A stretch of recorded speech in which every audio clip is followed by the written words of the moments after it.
Well, I want to start by going way back to the beginning of 2020. As we were just talking about, thousands of people came to the state capitol to protest your package of gun control reforms. And ultimately, Democrats failed to pass what was arguably the most controversial of them all, the ban on the new sale of assault weapons. And speaking with the delegate who introduced that bill last time, he says he's not going to bring it back in 2021. So with everything going on right now and all the challenges that the state is facing, do you think that's the right decision right now, or should Democrats be acting with more urgency to pass one of their main campaign promises? Yeah, it's a great question, and to your point, it was a campaign promise that a lot of us ran on. I think it was a large reason of why the House switched from Republican control to Democratic control. And so we put a package together of what I refer to as common sense gun legislation, and they delivered on the great majority of it. That one bill on assault weapons didn't move forward, but 6 other great pieces of common sense gun legislation did, and I think because of that, Virginia is a safer state. Now, regarding if and when to bring that piece of legislation up again, whether it should be to ban open carry of assault weapons, I think would be another way of looking at that. But I'll leave that up to the discretion of the legislature, and whatever they do, I'll be supportive of. But are you independently pushing the legislature to move forward on that? No, not this year. Okay. Not this year. Okay. No secret that racial justice has been a big focus of this year. We saw a number of Confederate statues come down, including one just today in the U.S. Capitol, a number of police reforms that have been signed into law. My question is, do you think that taking these steps under your leadership has helped rebuild trust among communities of color who once called for your resignation in the wake of the blackface controversy? Yeah, well, that was a difficult time for Virginia. It hurt a lot of people, and I told Virginians to let's work together. Let's discuss the racial inequities, which a lot of we had worked on in the past, whether it be access to a world-class education, access to health care, access to business opportunities, the voting booth. And so, you know, I think that what I saw was this past year in 2020, which was a very challenging year in a lot of different areas or for a lot of different reasons. But the tragedy that happened in Minneapolis, I think it really was an awakening for the racial injustices out there, and people finally said, you know, we really need to take action. And so I had, after my experience, I had listened to a lot of individuals, I had learned a lot, and I have always said the more I know, the more I can do. But the tragedy in Minneapolis, I think, was really the tipping point for a lot of people that maybe hadn't been paying attention to those issues in the past. And so, you know, with that came the protest, and there was just a movement that, you know, we need to have Virginia be a welcoming, inclusive, diverse Commonwealth. And so the statues started coming down on Monument Avenue, and I was certainly supportive of that. As you know, I moved to remove the Robert E. Lee statue. That's currently in the court systems, but I'm confident that over the next few months that will come down as well. And then I think what we really have a great opportunity to do, and I reflected on this in my budget by putting close to $11 million in the budget to really rebuild Monument Avenue. It's a beautiful street, aside from the monuments that were there, but to really do some things, working with the Virginia Museum of Fine Arts, working with community leaders, artists, and really making it a place that Virginia can be proud of as a kind of an entrance to our capital city, and a city that is and can become more diverse, inclusive, and equitable. So I think it's a great opportunity. Okay, great. Pivoting to, of course, the coronavirus pandemic, I want to reflect, but I also want to talk about the current moment that we're in. Obviously, we're just days away from Christmas, and as some had said, we're still amid this post-Thanksgiving surge. Some of your own data analysts that have been informing your policy decisions throughout this pandemic are now saying that if the current trends continue, that potentially every hospital region in the state could exceed their bed capacity by the end of January. So I know that you often have said that all options are on the table, but could you tell Virginians what specific options are being discussed if that does happen? Well, the first option is to encourage Virginians to continue to do the right thing and follow the guidelines of wearing facial protection, keeping their gatherings at a minimum, keeping their social distancing, and washing their hands. That's what we know works. Jackie, if you back up 10 months, our first case in Virginia was on March the 7th, and our team, to include me, every day looks at the data, the numbers. Initially, we had a positivity rate up over 20%. We took some measures, as you know, we closed schools and we put restrictions on restaurants and other businesses, and we brought those numbers down. At one point, several months ago, they were less than 5%. Well, now they're up around 11%. So they're trending in a direction that is very, very concerning. And I'll tell you what concerns me the most, and it's as a healthcare provider. I have visited the hospitals, I've been in the ERs, I have talked to our doctors, our nurses, our supporting staff. They're tired, and I've been there. I know exactly what they're going through. People are dying. It is a very, very difficult situation. So as the governor, and especially with a background in healthcare, I'll take whatever measures we need to take to keep Virginians safe. And so there are, I say it all the time, all options are on the table. The numbers right now tend to be fairly flat, and I've followed those over the last few days, and I'm going to watch them closely, over the holidays. As you know, we encourage people to do the right thing during Thanksgiving. Not everybody complied, I get it, and we've seen a bump in the numbers, and I just urge and really encourage Virginians with the holidays. As you said, Christmas is right around the corner, to, if they can, to stay at home, to follow the guidelines. And we'll take each day, we'll look at the data, and if there are measures that I need to take, I will. As this vaccine is rolling out, I know several weeks ago we saw some of your, again, data analysts suggest a possible 2-week shutdown following the Thanksgiving holiday. Obviously that didn't happen.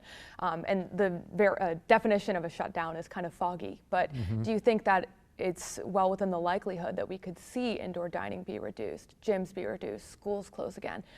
Are those in the realm of possibilities in the immediate future? I certainly hope not. Like I said, it's been my priority to keep Virginians safe. The health crisis is my top priority, and along with that comes, businesses, people's jobs, roofs over their head, where their next meal is coming from. I'm pleased that the Congress has acted. We need more relief because, for example, Jackie, every time I make a decision, whether it be to restrict a restaurant more, that's a business, that's people's jobs, and so support from the federal level will give us a lot more flexibility.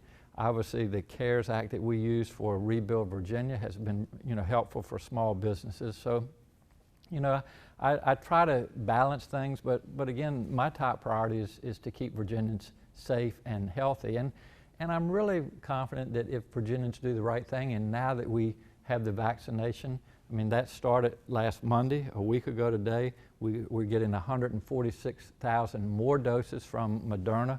We've been working on planning on how to distribute this vaccination for several months, and it's the light at the end of a very long, dark tunnel. So I will continue to follow the numbers, but we're really putting a lot of emphasis on being able to distribute that vaccination, doing it equitably, and also being able to pay for it. And again, I'm glad that Congress has acted, because that will help us significantly in Virginia. Right. I will circle back to that, hopefully, if we have time. But I do want to ask you about the Virginia Employment Commission. Yeah. Obviously, in many ways, this massive economic crisis has exposed the age of the VEC.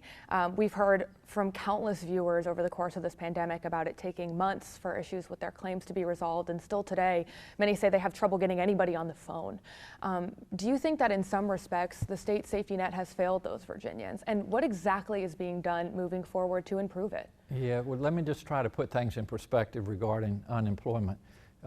We've had over 1.3 million Virginians who have filed for unemployment. We have distributed over $10 billion with a B dollars to these individuals. And while it hasn't been a perfect system, we have learned a lot. It was an antiquated system. We put more money in to upgrade the servers. We hired more individuals, and the budget that I just proposed on Wednesday puts $15 million more into the Employment Commission to really try to bring it, up to speed and to help all individuals. Jackie, I am the first to admit, I can sense when people are hurting. People have lost their jobs, they've lost their businesses. This has been a very, very challenging year for all Virginians. And so we're doing everything that we can to make sure that people get their unemployment. Congress again acted this weekend.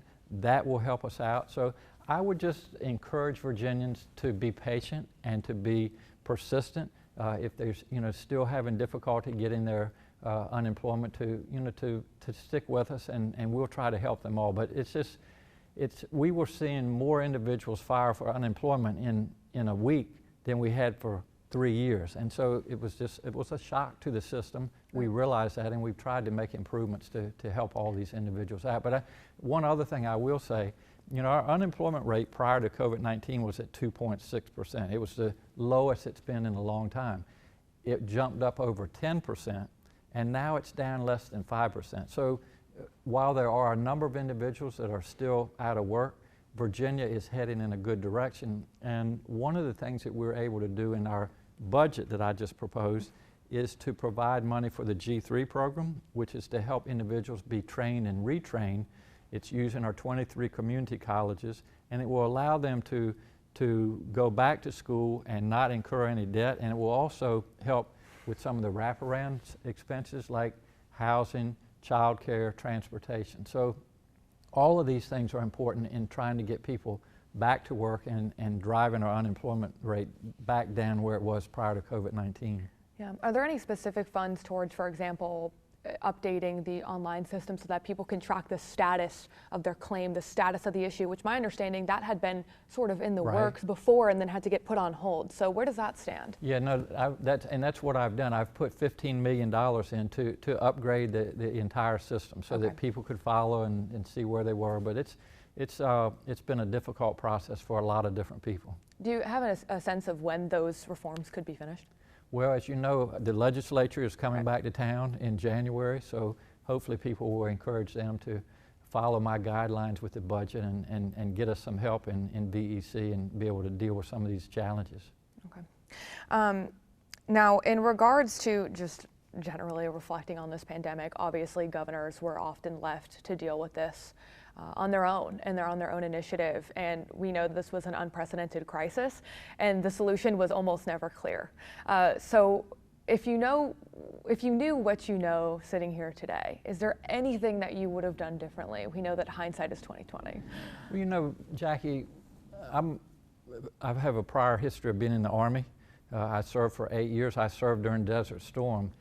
And I was trained in biological war and chemical war, and we never had to experience it. But essentially what we've been doing in this country since February is we've been fighting a biological war without supplies. And when I fought during Desert Storm, it was difficult, but we had the supplies we needed, and we had leadership coming from Washington. And to your point, governors have had to start from the ground and work up, whether it be with PPE or testing or tracing, now deploying and distributing the vaccination. So yeah, we've learned a lot. And had I known some of the things I know now back in March and April, I suspect we could have done things better. But the most important thing I've learned, and it's from traveling around, talking to people in the hospital, going to the food banks, going to the Veterans Cemetery the other day. This has been a difficult year, but it's brought out the good in Virginians, and that's why Virginia is the best state and the best country in the world, because we've been in this together. We've been part of the solution. For the most part, people have been following the guidelines, and I think if we can hang in there for just another few months and get people vaccinated, we can finally put this pandemic behind us. As we sit here today, there are many people running to replace you in the Democratic nomination alone. Are you endorsing anybody? I think we have a lot of good candidates on the Democratic side, and I haven't endorsed anybody.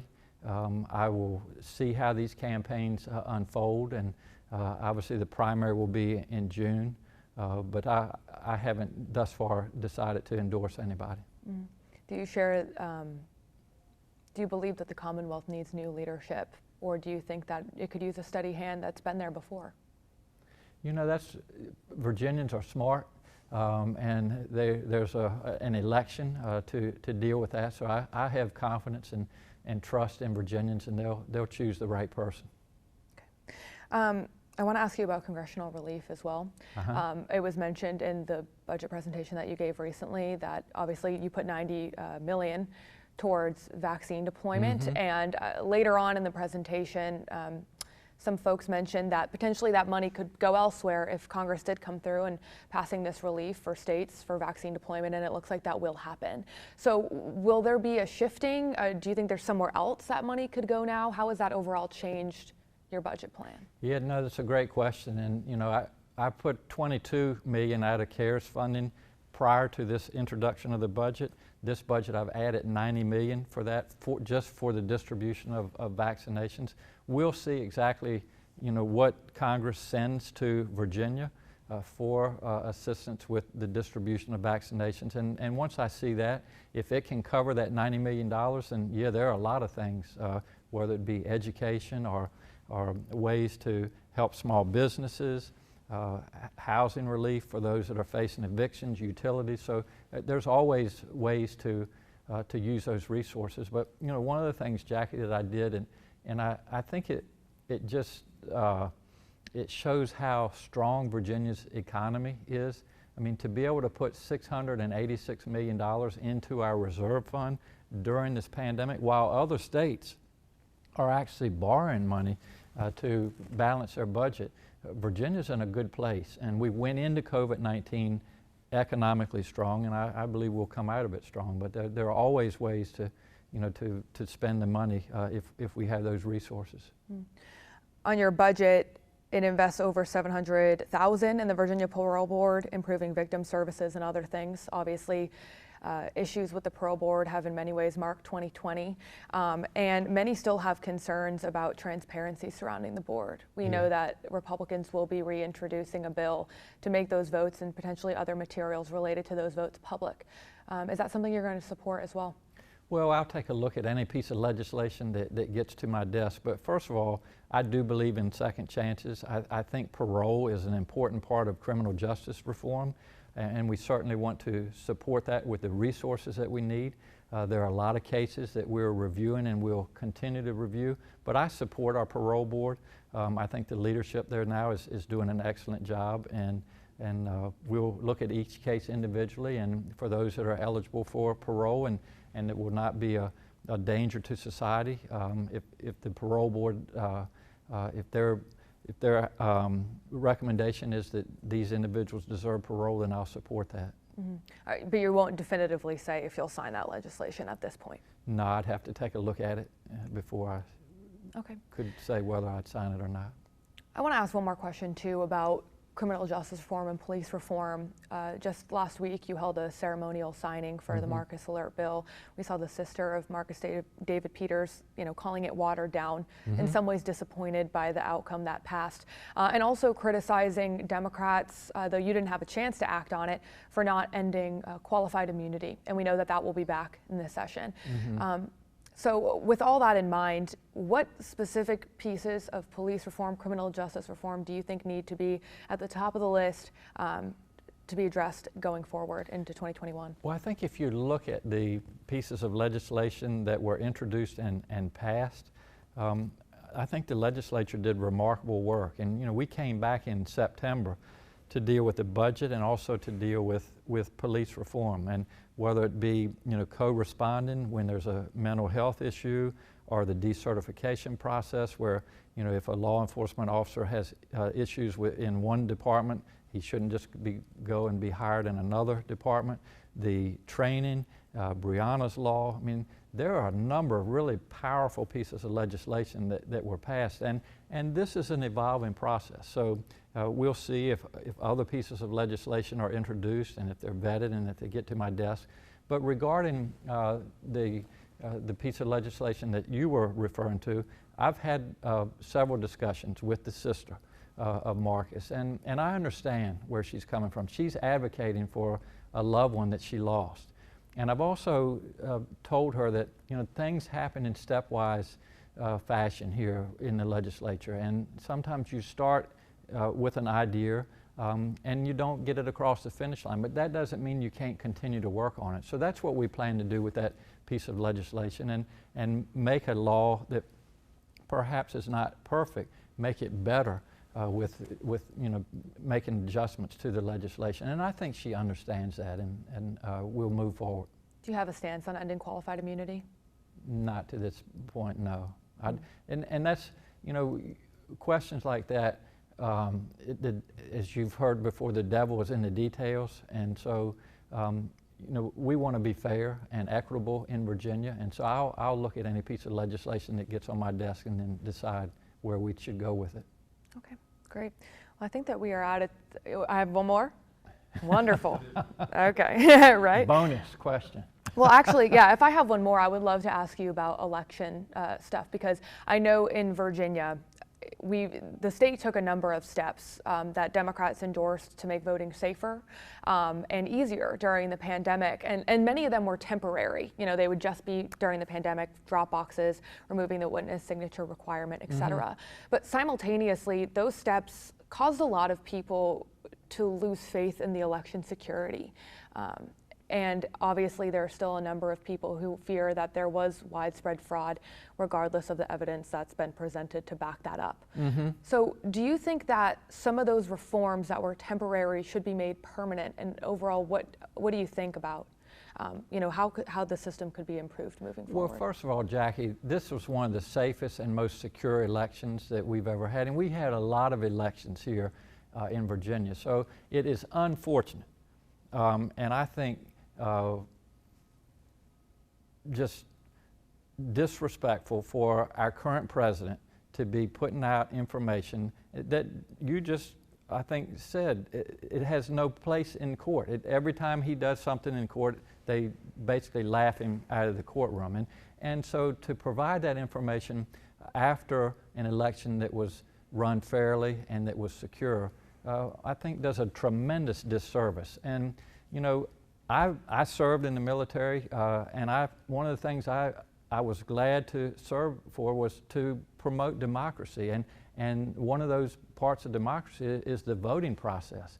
And that is, I mean, that is the foundation of our democracy. And so, so laws like 45 days of no excuse absentee voting, I mean, that is a great step in the right direction. Something that I advocated for when I was back in the Senate 12 years ago. Voting has to be safe, it has to be secure, but it has to promote individuals being able to cast their ballot. And so I have always been of the premise that we should make it less cumbersome to vote rather than more cumbersome. And that's been a difference between Democrats and Republicans.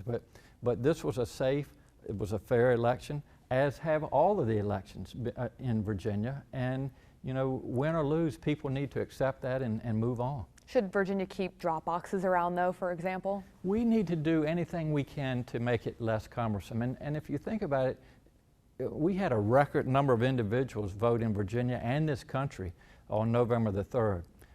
And it was during a pandemic. So, you know, the measures that were taken, a lot of those were for the safety of Virginians and Americans. So, yes, there need to be drop boxes. There need to be 45 days where people can come in on their own schedule, not be in large crowds, and cast their ballot. Anything else you'd like to add? No, I don't believe so. All right.